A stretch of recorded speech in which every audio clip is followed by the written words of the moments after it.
Bonjour,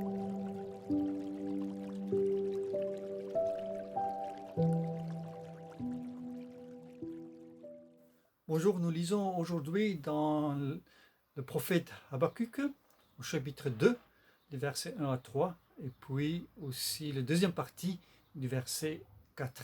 Je veux être à mon poste et me tenir sous la tour.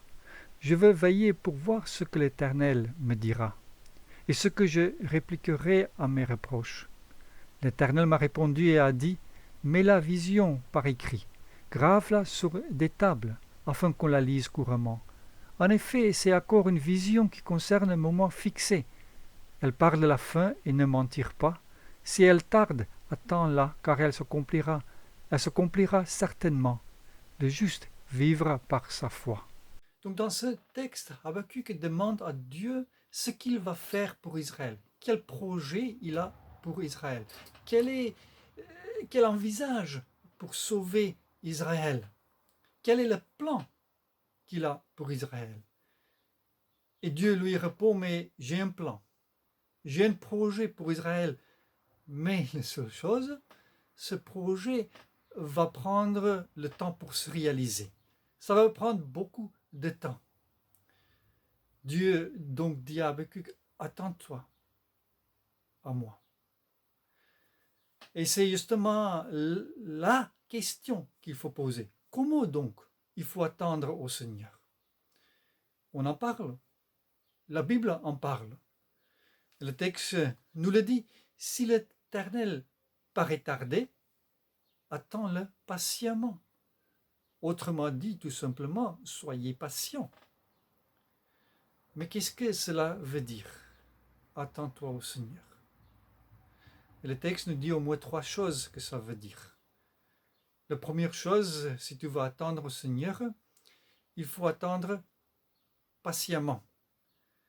La deuxième chose qu'on a déjà évoquée ailleurs dans un autre contexte, est voir cette vision, cette vue d'en haut. La troisième chose, troisième point, il faut être christocentrique. D'abord le premier point, avoir de la patience. Qu'il dit actuellement, même si il paraît tarder, il faut être patient. Donc tout simplement, dans les paroles peut-être du Nouveau Testament, on peut dire soyez patient. Mais en même temps, c'est pas si simple d'être patient. On peut dire que la patience est en quelque sorte aussi une décision de la volonté.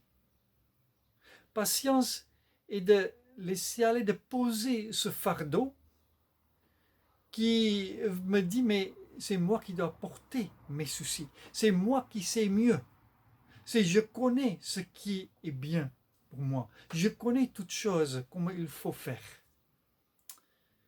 On voit ici un exemple dans Job 23, les versets 9 et 10, où Job est très bouleversé. Il ne comprend pas ce que Dieu est en train de faire. Il ne sait pas comment il faut réagir. Et dans ce verset, il dit, est-il, donc Dieu, occupé au nord? Je ne peux pas l'atteindre. Se cache-t-il au sud? Jamais je ne le vois.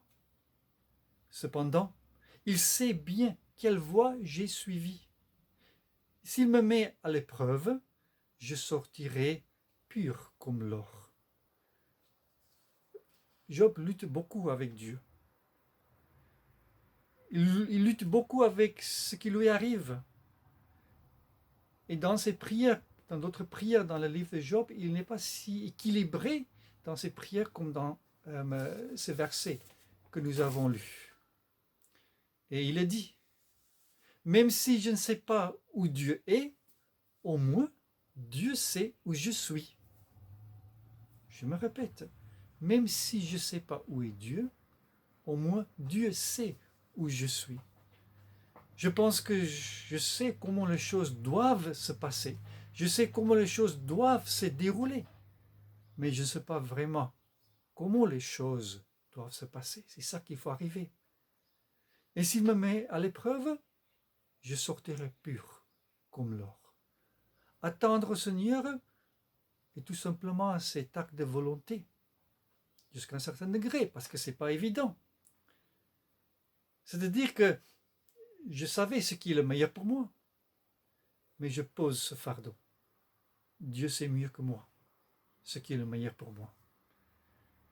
Le deuxième point, comment il faut attendre au Seigneur, ça veut dire justement d'avoir cette vision, cette vue d'en haut.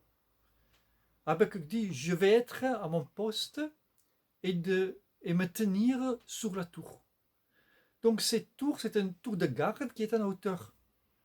Donc on monte dans cette tour et on peut voir ce qui arrive de loin. On peut voir s'il y a des amis qui arrivent, on peut voir s'il y a des ennemis qui arrivent, s'il y a l'aide qui arrive, s'il y a des envahisseurs qui arrivent, s'il y a des voyageurs qui arrivent, on peut voir ça de loin. Donc c'est un moyen justement d'obtenir cette vision, cette vue d'en haut.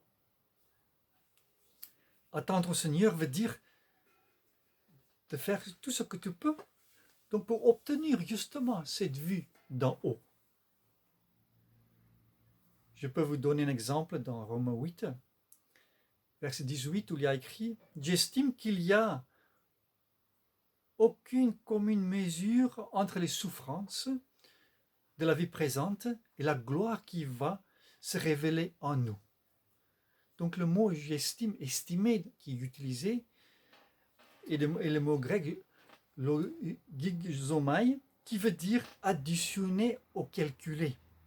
Donc Paul veut dire, je souffre, je ne vois pas bien, il y a des gens qui voudraient me tuer, j'ai beaucoup de problèmes, mais en ayant donc cette vue d'en haut, de souffrances que je traverse maintenant, donc quand je calcule toutes ces souffrances que je suis en train de vivre, elles ne sont pas à comparer par rapport à la gloire qui va être révélée à moi plus tard.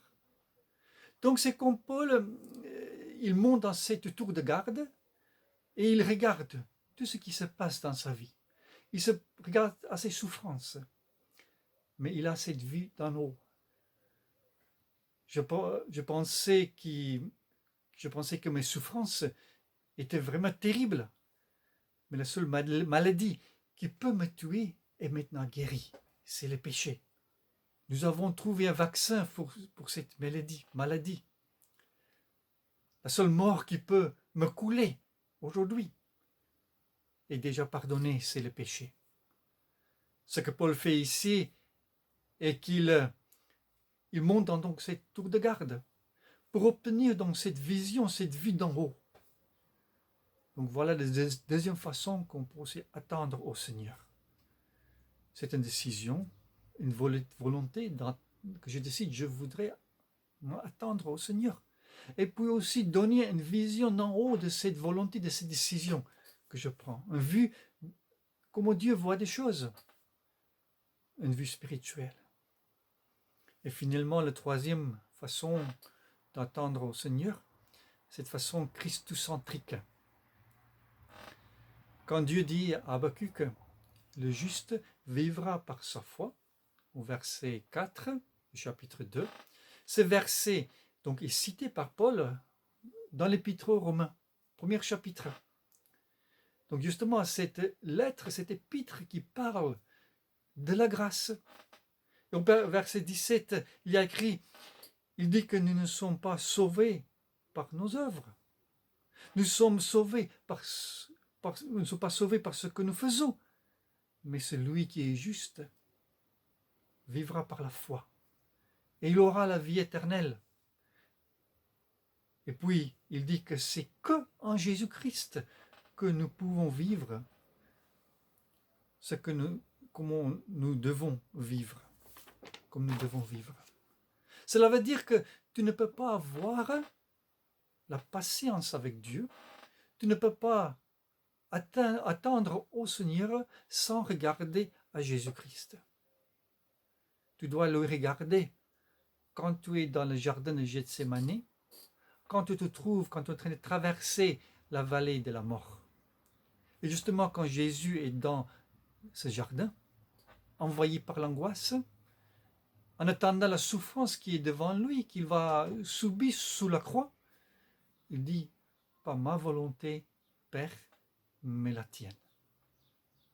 Donc quand tu arrives à voir Jésus donc fait cela pour toi et pour moi, quand tu arrives à voir justement qu'il est patient avec toi, il est aussi patient avec moi, quand tu commences à comprendre justement qu'il est en train de préserver, il persévère pour toi et pour moi, quand tu commences à comprendre qu'il est courageux pour toi et pour moi, c'est seulement à ce moment-là nous serons aussi capables d'être patients, audacieux, courageux pour lui.